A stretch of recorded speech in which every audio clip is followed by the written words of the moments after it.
Suicídio sempre foi tabu, esse assunto foi tabu, porque a nossa sociedade ela nega a morte. A gente faz parcela em 30 anos, a gente se acha um pouco imortal. A morte é do outro. A pessoa principal que vivenciou aquilo, ela não pode contar pra gente, né? Acho que essa frase é do Sartre, inclusive, não é minha não. E aí, tudo bem? Sejam bem-vindos a mais um vídeo do canal. Nós estamos em pleno Setembro Amarelo, que é uma campanha de conscientização da prevenção do suicídio. A Organização Mundial de Saúde diz que 9 em 10 casos de ideação suicida podem ser tratados. E eu fiz um vídeo falando sobre isso, achei que ficou meio jornalístico demais, resolvi pensar um pouquinho mais a respeito e percebi, até a partir do slogan da campanha, que a questão, que é falar é a melhor solução, que a questão, muitas vezes, é o silêncio. O silêncio que mora dentro da gente, do meu eu fechado, das coisas que eu não conto pra ninguém, que eu penso, que eu sinto, que eu faço, que eu desejo, mas eu não conto pra ninguém. E eu fiquei pensando nesse eu fechado. Fiquei pensando no meu eu fechado, grande eu fechado, e comecei a pensar sobre esses silêncios nossos, porque, de certa maneira, o silêncio, ele pontua tudo. As nossas exclamações, as nossas interrogações, aonde a gente põe o ponto final. Quer dizer, assim como o discurso, ele também é uma função fática da linguagem.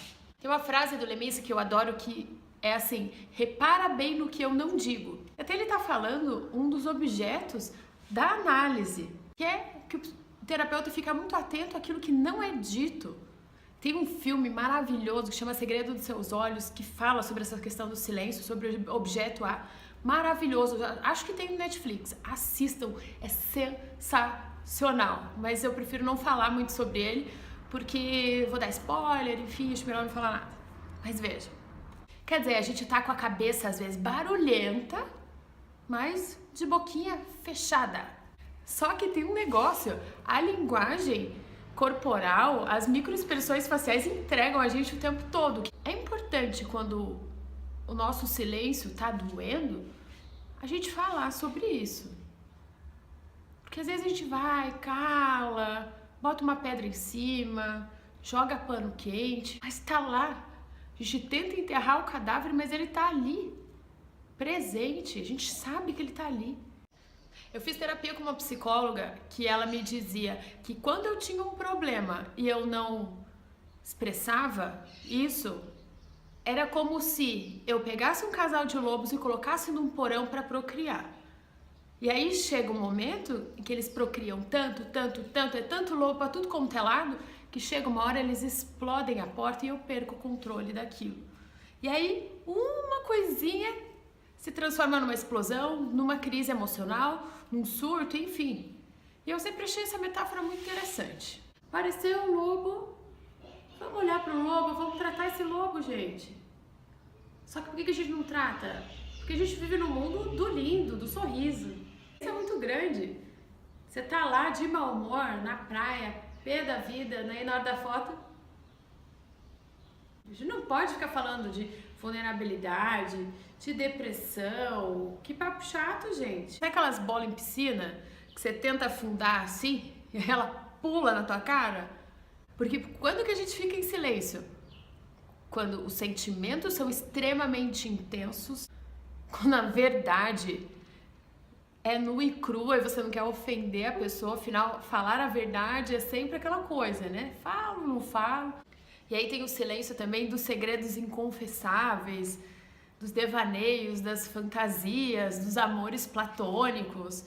Porque eu acho que tem coisa que dá pra ficar, deixa lá dentro, guardadinho, tá confortável. Mas se o silêncio tá doendo, por que a gente continua deixando dentro? Porque ele não fica dentro, ele dá um jeito de escapar por algum lado, num comportamento, num sentimento, num pensamento, numa ação. Ele aparece. Não é melhor a gente trabalhar sempre com dose homeopática? Se você tá com diabetes, ninguém fica questionando. Ai, será que eu vou no médico? Será que vale a pena? Será que não é frescura? Não, você vai lá, compra insulina, remédio, o que for, e toma. E por que a depressão tem que ser diferente? Só porque é daqui? Você percebe que você tá angustiado, que você não tá se sentindo bem socialmente. E nem sempre depressão quer dizer tristeza. Às vezes é irritação extrema. Vamos pensar, um workaholic pode estar extremamente deprimido. A depressão tem muitas nuances. Então, se alguém chegar pra você querendo conversar e te contar que tem ideação suicida, que tá sem esperança, que tem vontade de morrer, acolha essa pessoa sem julgar, sem criticar. Diga o quanto ela é importante, que dá mais alívio do que você falar, ok, eu tô vendo que tá difícil, eu tô aqui contigo. E não, para com isso. Fica tentando tirar a pessoa daquilo. Ai, vamos dar uma saidinha, levanta dessa cama. Que frescura, só porque terminou uma historinha. O tempo cura tudo. Não banalize a dor do outro. Se eu belisco alguém, alguém me belisca, qual que é a dor que eu vou sentir mais? É a minha. Você pode acolher a minha dor. Você pode compartilhar dela, mas não venha e dar palpite esdrúxulo sobre isso. Não faça isso. E pais, conheçam seus filhos, se aproximem, porque você acha que eles vão assim, tipo, estar no meio de um jantar, assim, e de repente você vira pro seu pai e fala assim, pai, tô a fim de me matar. Não é assim que funciona. E às vezes o próprio pai e a mãe falam, o que tá acontecendo com você? Fala comigo. E ele, o adolescente, não fala. Ele já é naturalmente mais fechado, ele tá naquele momento ali de descoberta, de não entender muito bem, de se inserir num grupo. A pessoa não fala porque a reação que as outras pessoas têm diante daquilo que ela disse é bombástica. Entendo o desespero dos pais também, mas a gente pode pensar em estratégias que acolham mais aquilo que a pessoa está sentindo, porque senão, além da emoção, da angústia que você ainda tem que lidar com a emoção do outro te ouvindo. Então é uma carga dupla, tripla.